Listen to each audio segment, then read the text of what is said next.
If you are a B2B service-based business owner and you are looking to gain more clients, create more impact and more revenue in your business, tune in to Amplify Your Marketing Message with Christine Campbell-Rappin. Every week, we're going to take you through how to build an audience of buyers, mastering your marketing message, and making offers that convert consistently.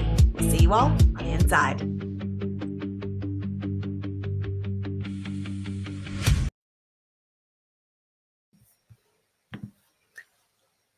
Without a doubt, experiences matter. Getting in the room with other people is the catalyst that cannot be duplicated by AI. And yet, running a retreat as a business owner is more than just an expensive holiday that you go to with people in the world of business. And today I'm super excited to introduce our guest because she is a phenom when it comes to this industry. She has taught me so much in just the few conversations we've had, and she's going to help us really get our mind straight on why we want a beautiful retreat, how to not just run one that is amazing, but sells out and delivers a bottom line profit. Please welcome to our show today, Dr. Sheri Rosenthal. I'm super excited to have you here today. Thank you so much, Christine. I'm really excited. You know how passionate I am about retreats. So every opportunity I have to speak about them, I am right here with you. I can't wait to have this conversation. And I want to talk about this whole idea because, during COVID, we couldn't travel. The world was shut down. And we are seeing this, I don't know if renaissance or boom is happening with the retreat space. But why are retreats so important and why are they growing so quickly in the world of business right now? Okay, well, it is very important because people are very burnt out right now. It's like we followed the pandemic by all of this craziness in the world, in the United States, the divisiveness that's going on. So people are stressed. They're constantly stressed. And a retreat is the perfect way to get people out of their normal circumstances so that they can go inside, they can get clarity, whatever the retreat is specifically about. But having the time to pull away from their everyday life is really what is important. And I think more than ever, this is the time to do so. And is retreats as a style to deliver content, community, and create revenue growth appropriate for every business, or what businesses are better set up to really ride this wave? I think anyone can do it. And actually, Christine, we have some people who are not coaches, but they do the retreats because it's more of a hobby that they're teaching. For example, like wine retreats, knitting retreats. So it doesn't have to just be, for example, someone who's doing a business retreat or a spiritual retreat or a speaking retreat. Like you could be a coach that teaches people how to speak from the stage, and you take them to Europe and you have them speak in an amphitheater. Cool. In that energy of the ancient orators. So that is really sweet. It's really anybody who has either a hobby or a group of people that they want to gather together. So it doesn't really matter. Okay, so now we have our minds floating into it's possible for me, but how do we actually not make the common mistakes? And what do you think the biggest mistake people make on retreat planning is? A couple of things. First of all, people are so used to doing workshops and live events that is their mentality when they're designing their retreat. And what is important, first and foremost, is alignment, that you make sure that your retreat theme matches the location. So that's why I mentioned, for example, the speaking retreat, right? Because you could do a speaking workshop inside the nearest airport hotel, or you could take your people for a real experience. And that's what people are looking for right now. They want an actual experience of something. They want to be blown away. They want their head turned around. So you have to do that. It's not a workshop in a pretty place. I That love is that distinction. Yes, that's the important distinction. The second problem is in pricing. So people are more familiar for pricing a workshop, but Mhm. normally with a workshop, you are totally unbundled. So you're charging for your teaching, but they are buying their hotel and food separately. When you're running a retreat, normally it's all inclusive. So you have to price really carefully. You may want 10 people to come to your retreat. If you price on 10 people, you could end up losing money if only 5 people come. So the way of pricing totally different. And also what I see very often with my heart-based entrepreneurs is that they don't value what they bring to the table. And so they underprice themselves. In other words, they look and see, oh, so and so is doing a retreat to Bali and they're charging $4,000. I can't charge more than that. Meanwhile, they're staying at a five-star retreat and, you know, they need to up their prices. They just forgot that they needed to build value on the retreat sales page so that people understand why the retreat costs what it costs. If you do that, people do understand why your price is what it is. Well, and I think this is important because I've seen that pricing mistake firsthand when I work with clients where, they've thought about the natural costs, the airline, the flights, the Yeah, food, an yeah, excursion or two or things like that. But yes. I always also remind them, what about if you're delivering content or you're going to bring in speakers, the value of the setting is absolutely part of the message and the alignment piece. Yes. So is the value not just of your time, but of the transformation you might lead. Don't forget to include yourself in the price equation. So often they're like, I never thought I was a separate line item. Exactly. Okay, so your net profit is a line item. Yeah. And that is one of the mistakes most people make. So it's usually the leftover money at the end of the retreat. That's what they make instead of making a particular line item for what they want to net per person. So that is a problem. The other problem I would say is in marketing and then monetizing. Mhm. So a retreat is not a standalone item.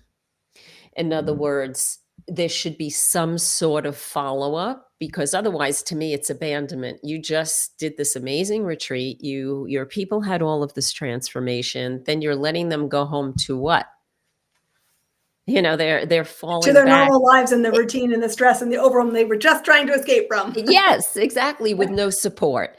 So, retreats are not standalone items. You really need to have a follow-up to that, and you need to, of course, in promoting your retreat, have a really good, uh, plan of getting that retreat out there and educating people on why they need the retreat, not just assuming people are going to understand that. Because a lot of times in retreat marketing, you see people go, hey, I've got this retreat. It's really great. It's these dates. It's in this place. And that is not going to sell a retreat these days. It's much more difficult. You have to have a very compelling sales page that really builds value and educates people on you know, who is it for and what they're going to walk away with. And at the same time, not overstuffing, trying to justify the value. This is something I know you and I were chatting about. It's Yeah. retreats are an escape from the ordinary. We do not need to necessarily, we have to have support, but we don't need to orchestrate every minute of the day to justify the price. It is Correct. about thinking, what is the transformation the other person has? What value do they have and meaning associated to that value that Yes. pulls through firm commitments, credit cards, and people that actually show up? Because you're right, the math is the math. The costs get really dangerous when you start to see cancellations and things like that happen. Exactly. Exactly, Christine. So we want to talk about the balance or the harmony, I think actually is a better way to look at that, between impact and profit. Both are part of the equation. And I see this missed time and time again. What makes an impactful retreat as somebody who's helped thousands of people put together them? Okay, so for me, again, it's in the formulation of what you're doing. And when I look at a retreat, if I'm planning a retreat, I'm saying, okay, my clients are at point A. I want to get them to point B. What needs to happen? What needs to unfold? And in what order during this retreat to make that happen so that I can fulfill my promise to them for this retreat? So a lot of times, again, people will think about it as a workshop, and that's where the location comes in planning activities that are not separate from the theme of your retreat, but are part of the retreat. And that's the difference, because you Mhm. could say, okay, we're meeting in the morning and then you have the afternoon free, and these are some activities you can do. To me, that lowers the value of the retreat. If the activity further supports what you are sharing, or maybe you don't even teach at all in the morning, but everything is live and experiential, that's even more powerful. And that's the formula that I originally learned when I started with retreats, because I studied with Don Miguel Ruiz, who wrote the Four Agreements, and his retreats are totally experiential. So you go out on the land wherever you are, and there's always some experience that you're having, and those experiences keep building upon one another. So it's a different way of looking at the experiences. There's lots of live experiences, right? There's, as I Mhm. said, retreats, workshops, live from the stage, and all different variations on those themes. But for retreats specifically, I think if you can wrap your head around that idea of alignment, it's going to change everything. I can see that big difference, and we've been chatting in a group that I'm part of, a mastermind, that I have Uh-huh. retreats as part of the experience and the commitment I make for this year. And we've been talking about the orchestration, and that the experiences are not nice to do things. They're integral for a discovery, a community build, a Mhm. disruptive pattern, or something. And it is really important to look at the strategy first and make sure we're really thinking about what you just said. Was so powerful to me. Hearing it was, my clients are here and I want them to get to here, versus I just want to go do this thing and who wants to come along for the ride. Exactly. Exactly. I'll give you another example. So one of the places that Don Miguel used to love to go to was one of the ruins in Mexico called Teotihuacan, and there's two pyramids there of the moon and the sun, and it has what's called the Avenue of the Dead. Mhm. And so he would take us out every day to the different plazas and give us an activity to do. Like maybe it's pick up a rock and pretend that's you and you're burying it at your own funeral.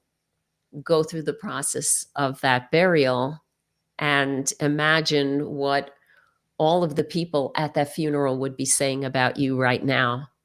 And do you like that? And what would you want to change? Mhm. So it's not a discussion. It's experiential on the land using the energy of the place.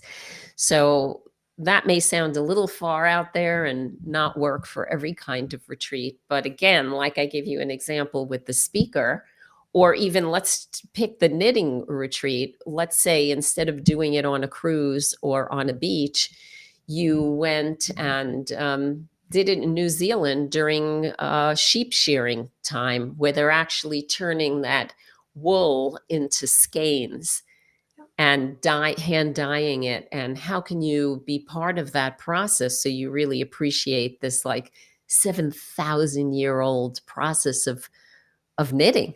Yeah.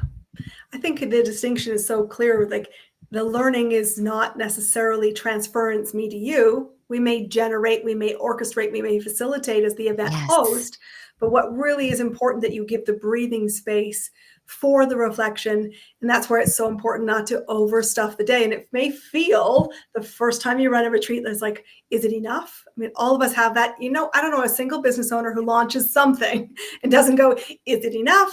we don't know, we have to float it, and it is breathing time for the Yes. impact and the self-reflection. I love what you also say, doesn't stop the moment you pack your bags and go home. You have to think about the longer support plan because it should lead to something. I had this very significant conversation with a group I'm facilitating right now and said, remember, we talk about leads and new people can come in through a retreat or they can come in through any number of style choices of the strategy. Yes. But you're leading them to you. Don't forget that then you lead them to something else. And that's personal discovery, personal results. Yes, perhaps further support as needed. And what's important is that it is intentional to be epic, not accidental and a cool Correct. vacation that we hope somebody else pays for our holiday. And I think there's market we see, of course, in our social media on both sides of that. Exactly. Exactly. I agree with you 1,000%. So let me ask you one final question here, and it is about this idea of like, how do you sell a retreat without being salesy? Because at the end of the day, this could be significant dollars. It is a significant commitment to get out of your normal routine, and we want them to be profitable. We want them to be full. What would Yes. you give for guidance to us here? Well, I don't think of sales as salesy. To me, it's an opportunity for somebody to step up and change their life. So I'm making the space for that. My retreat is making the space for that. I feel like if I don't take the time to speak to a client about my retreat, then I'm letting them down. Mm-hmm. Again, I'm abandoning them Mm-hmm. in their process. So it's not like I'm a used car salesman. I'm not trying to sell the retreat. I'm trying to express to somebody how this experience is going to take them where they really want to be and how it's going to change their life in a positive way. So I'm selling that outcome. I'm not selling the retreat, really. I love everything about that because that's so in alignment with how we see the world. And I'm going to be running a retreat in my business later this fall, and I'm co-leading it. And the conversation is this is a very curated invite. This is not for everybody. This is a group we are looking intentionally about our chemistries, our goals, the complement of the group. Like it is any kind of group facilitation is so much more than X times Y equals revenue dollars. It is so much more than that. And what I love is if you have the heart to help somebody get a result, a conversation is the fast vehicle for you both. And all you can do is offer, curate, create, and then let it breathe. See what happens. Exactly. I couldn't agree more. All right. I want to know because I ask every guest that comes onto our platform. You obviously run retreats and you're spectacular at facilitating others to do a great job. How are you building your business right now? What's amplifying in your lane to create the next client? Once a year, Christine, we do our very big online Rock Your Sold Out Retreat educational event. It's a 3-day event that actually goes on for 5 days. I don't know why I call it a 3-day event, but the majority of it is in the main 3 days. And it's a basically pay by donation event. So we don't exclude anybody. That's our model for that event. And then, of course, we share our signature program, which is the Retreat Blueprint program. And people absolutely go crazy during this event. This year, we had over 5,000 people. Last year, we had over 5,000 people coming online to the event. And it was so fun. And people were so excited. And it really makes a difference in our community because people get to know, like, and trust us. They get to know my point of view and where I'm coming from and how I educate. And it lets me be me.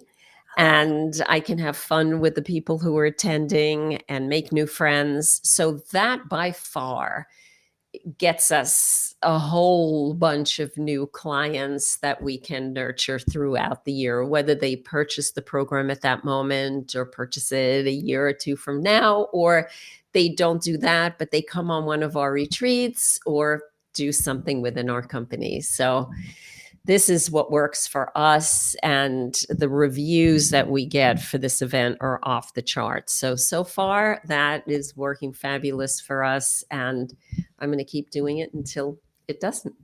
I love that, because I love how, but everything about it, because it's in alignment with who you are, what you stand for, and it's fun. Because guys, seriously, if you're not building fun in your business, what are we doing here? I don't understand. And we get to choose how we show up. So I want to ask you, how do people find you? Because they might want to know just about this event and obviously about Wanderlust Entrepreneur and what you do there. Yes. So we have a few resources. If you feel like putting them in the show notes, Christine, we have a retreat hotline that we do weekly on Tuesdays at noon, New York time. And people can come on for an hour. We teach a little and we answer questions. That's fun.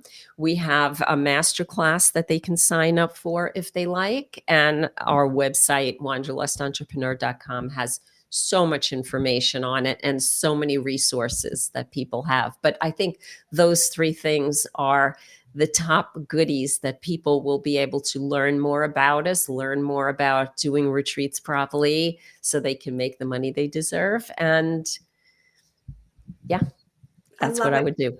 Guys, go collect. If you have not already connected with Sheri and her team, please go do that. They are an amazing community, and we are both collectively inviting you to amplify your marketing message by considering retreats, not in some distant future, but in the next 12 to 18 months. Now is the time. People need community, and we want it to be done in a great way.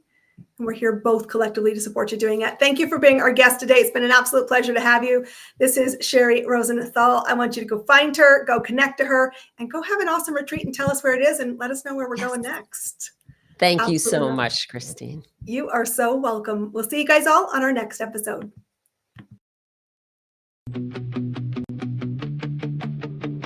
That's a wrap on another amazing episode of Amplify Your Marketing Message with me, your host, Christine Campbell-Rappin. Be sure to subscribe on your favorite podcast platform so you don't miss another great episode. And be sure to visit christinecampbellrappin.com/podcast to get a free resource on how to master your marketing message. We'll see you all on our next episode.